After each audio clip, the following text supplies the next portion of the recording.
So hi, I'm going to be telling you why you should read Eleanor and Park, because it is a super good book, and this is why.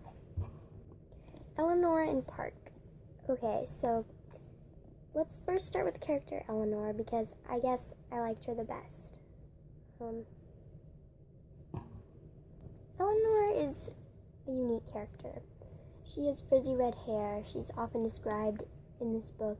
She often describes herself more than other people do, but she thinks that she's strange. She doesn't have the right clothing, the right hair. She thinks she's kind of overweight and dorky, but this is about a boy named Park who falls in love with her, and it's not because she's exactly good, and she's not perfect.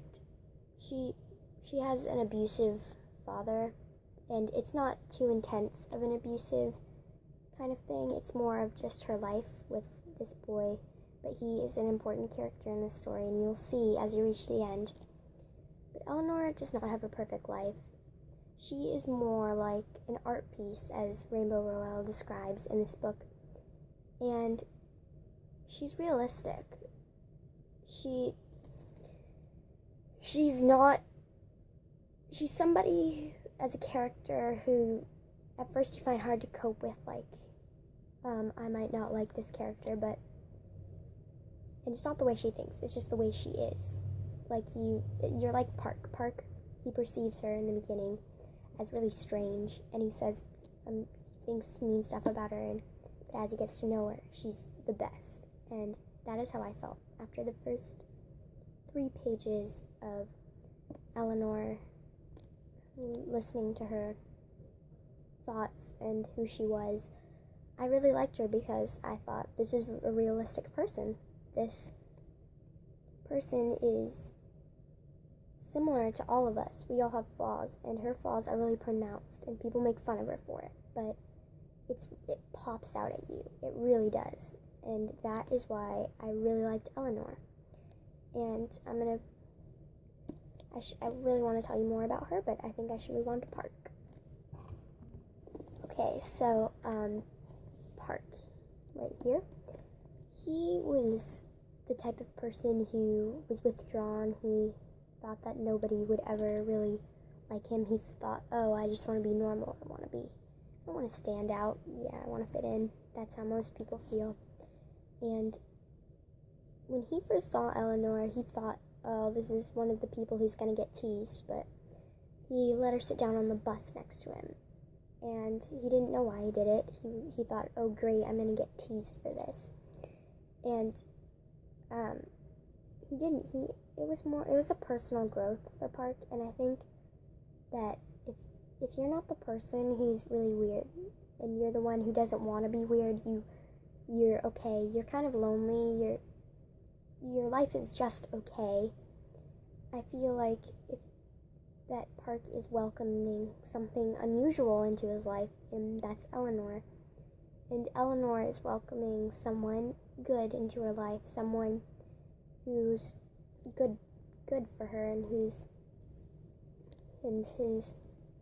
I don't exactly know how to describe Park, but he's a good character because he shows a part of us, where we judge people, and Rainbow Rowell makes her every emotion pop, and usually people try to hide stuff. They're like, oh, authors, I think they often think as writers, my reader is not going to like this character if she's or he's to this or to that, and Rainbow Rowell, she just made this whole thing pop, and it was, honestly, it's a masterpiece, and I really recommend it.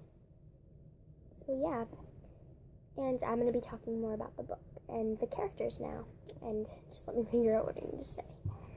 Oh, and this is also a story about struggling to accept each other and the ones around you. You feel like you can't accept someone because of something about them.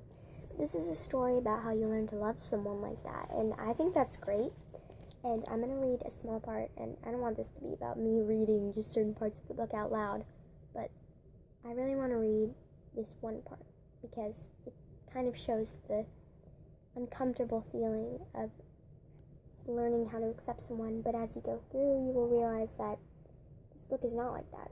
It's about learning to connect to people, and the way that it ends is perfect. The middle, the beginning, and end are perfect. It's not exactly. It's flawed. The characters are flawed. It makes the book seem flawed. It makes it seem like a mess, but that's kind of how a masterpiece works. It's like art, and that is how Rainbow Rowell describes this book. And that is what I really enjoy about it. And anyway, I'm going to read the part now. The next morning, when Eleanor got on the bus, there was a stack of comics on her seat. She picked them up and sat down. He was already reading. Eleanor put the comics between her books and stared at the window. For some reason, she didn't want to read in front of him. It would be like letting him watch her. It would be like admitting something. And this book is admitting something. It's admitting how we perceive people and how society perceives people, and how, yeah. But it's also about love and how you find love and how it really sticks with you and how everything turns out okay. The ending for everything in life isn't going to be happy, but somehow, like, emotionally, you just come to accept that. And this is how Eleanor and Park is. And obviously it's a novel, says so right there, but I am telling you, you have to read this, and I would buy the hardcover so you can stare at it. I read it in one night, and I stayed up reading it way too late, and I had to sit there and think about it for 30 minutes, and it's a brilliant book, and I plan to read more by this brilliant author, and I recommend it a whole lot. And thank you for listening to this, and I hope you do get this book, and you get a lot out of it, and tell me what you think if you've read the book down below, if I describe the characters well, and if you want me to do something else like this, maybe reviewing the book. So thank you.